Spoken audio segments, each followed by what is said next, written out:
Hi guys, um, here to read some Clementine, which I would like to just say that I just read a whole chapter and I didn't press the record button, so that was not bright. So let's try that again. Chapter 5.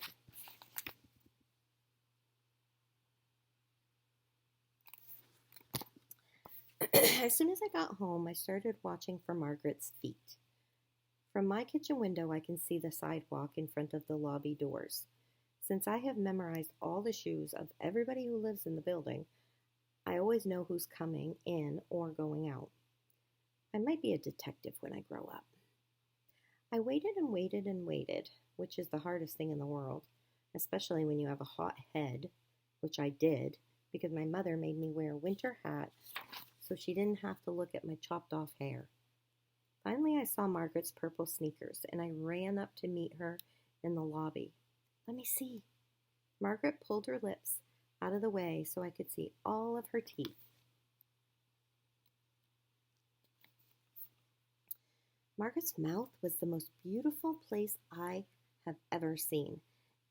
It was even more beautiful than Disneyland's Sleeping Beauty Castle, which I am going to visit when I am 10. Every tooth had its own sparkly silver bracelet, and there were little blue bits sprinkled around like tiny presents.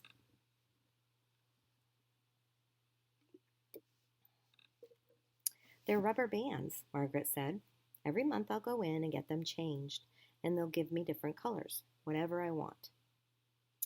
That gave me such a good idea. I pulled off my hat to show Margaret that she wasn't the only one, and that made her happy. Then I told her my good idea. You can pick the color of my new hair, whatever color you want. You can draw it on my head. That made her even happier. Those markers are still in my room. Let's go, she said. Is your mother still mad? I asked. Yep, but she's going to a movie with Alan this afternoon. Alan is Margaret's mother's special friend, which is the grown-up word for boyfriend. So we went up to her apartment. Mitchell was there, watching TV.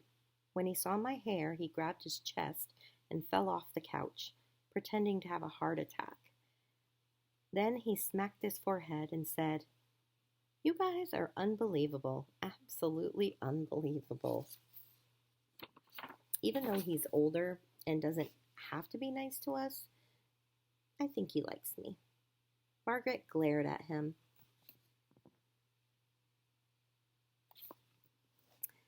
Then she jabbed her elbow into my side, so I glared at him too, even though I didn't know why we were doing that. I'm not so sure Margaret is the easy one in that family. She dragged me into her room. I can't wait for summer, she growled. My family's finally going to get rid of him. You mean baseball camp? He wants to go, Margaret. That's not getting rid of someone. Margaret gave me her I'm in 4th grade and you're not look. Goodbye and good riddance, she muttered. Then she got out my mother's markers. They were all still there, and they looked exactly the same, with none of the caps chewed up. I don't know how Margaret does that. She picked a bright green one and colored my hair, and then she drew some curls on my forehead and neck. No pointy lines, I reminded her. Just round ones. Thinking about pointy lines made me wonder about Margaret's bracelets again. How do they feel? I bet they're full of pointy parts. Nope, they feel like heaven, Margaret said.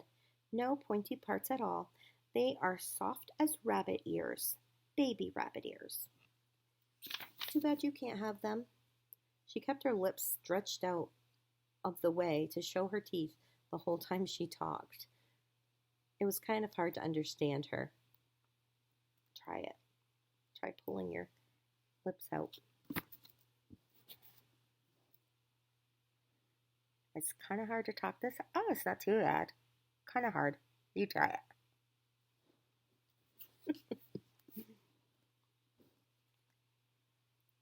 I'm getting them too, I said.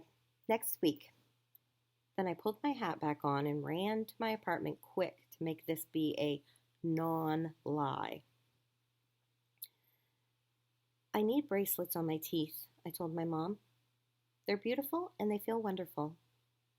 First of all, my mother said, they don't feel wonderful. Not in the beginning, anyway. Margaret's mother stopped in earlier asking if we had any medicine left over from when your brother was teething. So she told me Margaret cried all the way home. That Margaret. Well, I still want them next week. And second of all, you don't need them. Your teeth are straight enough. Which is the most unfair thing I've ever heard of. I can feel them bending, I said. And suddenly, I could. So we better make that appointment. Then, before my mom could get to third of all, which is usually the worst one, I heard my brother waking up from his nap. I'm coming, Radish, I called to him. Go for a walk? He asked when I came into his room. But it's spelled W-O-K, which is a type of pan that people would usually use to make stir fry and stuff like that. You're lucky to have me for a big sister, I told him. I have to remind him of this every day because he forgets. When we went into the kitchen, I got out the wok. Nobody invented this trick for me when I was little. Then he climbed into the wok and grabbed the handles, and I gave him a really good spin. He went whirling around, bumping into the cabinets, and then he got out and he walked all wobbly until he fell over, which he thinks is the funniest thing in the world. Again, he yelled.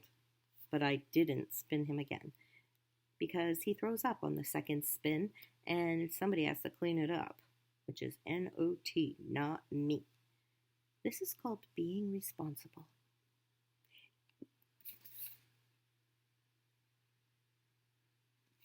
Looks like fun. He came over to me and pulled off my hat and pointed to my head. Green? And I thought about something. First, Margaret had straight brown hair, and we didn't look alike. Then we cut it off and colored it red, so we sort of did. Then she got bracelets on her teeth, which meant we didn't look alike. But soon her teeth would be straight, and we would. Except now I have a green head. What if we never looked alike? What if we did? Chapter 6.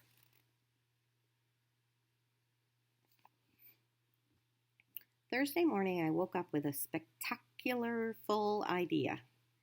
I am lucky that way. Spectacular full ideas are always springing up in my brain.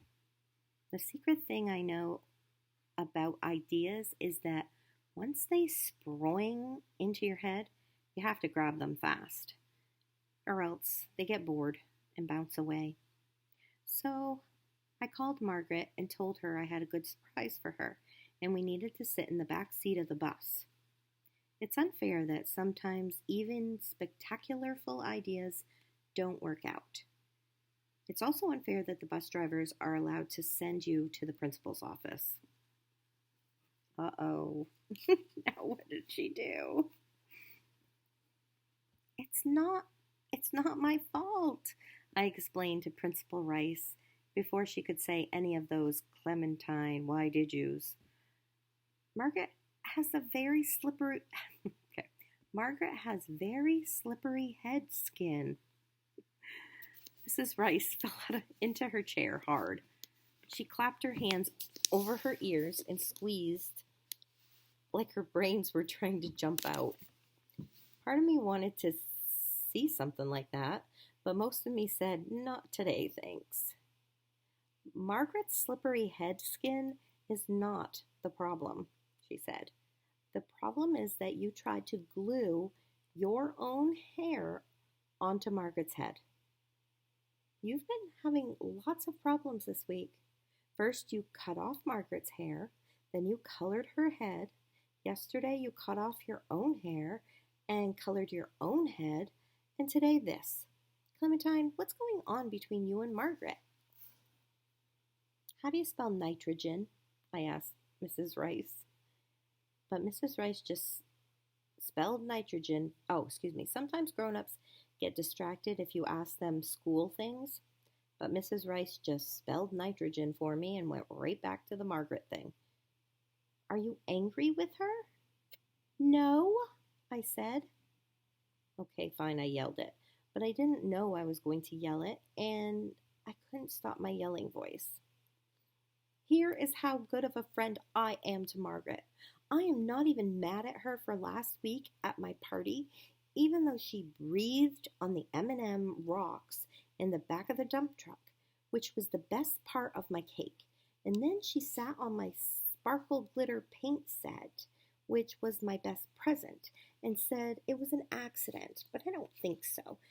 And now she's trying to look like me, except she gets to have bracelets and I don't. There she is, screaming it all out. Oh, said Principal Rice. And then she didn't say anything at all, just looked at me, which is the worst thing of all that can happen to you in the principal's office. I sat there swinging my legs back and forth like crazy for 300 hours, and then I said, "Can I be done here now?" And she said, "Okay, fine." Margaret's mother let her come over to play after school. Does this mean she's all done being mad at me? I asked. No, she just doesn't think there's anything left for you to do to my head. Besides, she says I'm 9 years old and I should be able to protect my own head. Then I told her some good news I had just thought up. I am 9 years old now, too. No, you're not. You're 8, she said. I came to your birthday last week, which I remembered. No, I explained, I was 8 at my party. 9 comes after 8, and that it is after my party, so now I'm 9. And that means we're the same age. That's ridiculous, yelled Margaret. I'm almost 10, and you're 8. You are not 9. She tried to flip her hair, which doesn't work well without actual hair, and her head got even redder under the scrubbed-off marker. Yes, I am, I told her. I am in the gifted class for math, so I understand about numbers. Then Margaret left and slammed my door. That Margaret. After all I've done for her, helping her fix her stupid hair. I followed her into the lobby and yelled, "You shouldn't have breathed on my cake and sat on my present, and I don't want you to look like me." But she didn't even turn around, so now I had nobody to play with for the rest of my life. But I didn't care because I was 9. Or maybe I was just after 8. Okay, fine. Being after 8 reminded me that I hadn't checked yet that day to see if I'd started growing a beard. So I ran to the bathroom. While I was there, I accidentally climbed onto the toilet seat to look out the window into the side alley to see if Margaret went out there.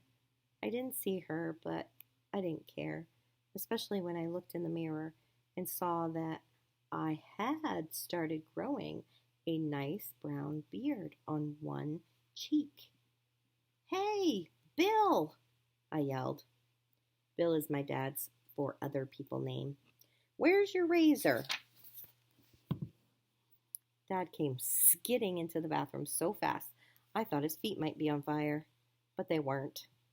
I showed him my beard. Dad squinted and sniffed my cheek. "That's not a beard, Clementine," he sighed. "That's chocolate frosting.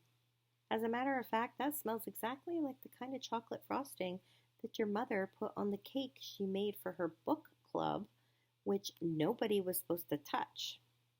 Now, isn't that a coincidence?" Okay, fine.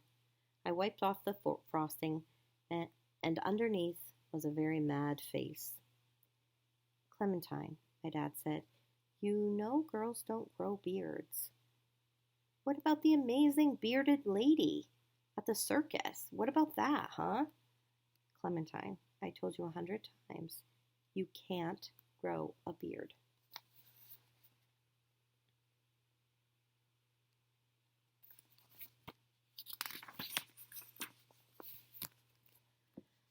So rutabaga, which is another type of vegetable, so rutabaga gets to have one like yours someday?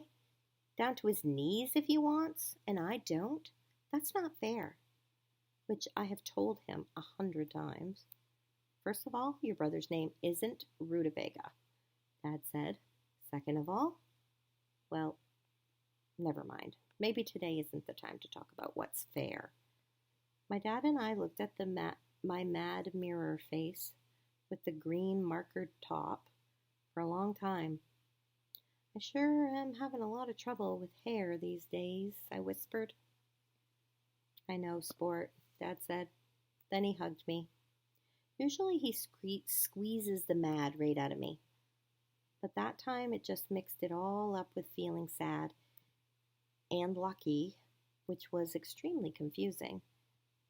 Hey, my dad said, have you got a little time to spare? I squint-eyed him. It depended. The Great Pigeon War, he said. It's time for evening maneuvers. I could use someone like you on the front lines tonight. Someone with fresh ideas. I'm running a little low on them myself. I said okay, and my dad and I put on our raincoats and went outside. First he got out the hose, which he calls the heavy artillery. Then he sprayed off the front steps and the sidewalk in front of the lobby doors. Last, he pointed the hose at the pigeons, covering the ledges and window sills and balconies and roofs of the front of our building. He sprayed them until they all flew away. That's the best part, because when 1,000,000 pigeons take off at the same time right above you, you can feel their wing beats exploding inside you like fireworks.